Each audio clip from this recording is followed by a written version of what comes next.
এই পৃথিবীর মানুষ অতীত ভাবেন, অতীত চিন্তা করেন, অতীতে কি ছিলেন, বর্তমান কি আছেন। প্রিয় বন্ধুরা, অতীত কি চিন্তা করেন, অতীত নিয়ে ভাবেন। এই দুনিয়াটা বড় স্বার্থপর, স্বার্থের জন্য সবাই পাগল। কেন এই কথাটি বললাম?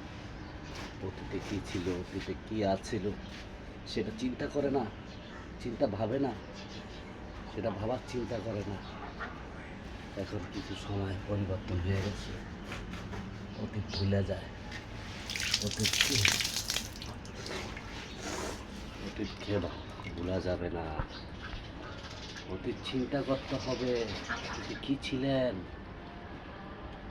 প্রিয় বন্ধুরা, ভালোবাসা দিয়ে যাবেন, লাইক শেয়ার করে যাবেন, বেশি বেশি শেয়ার করে যাবেন।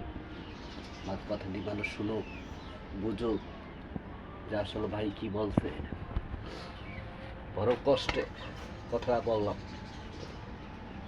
সবাই শেয়ার করে যাবেন।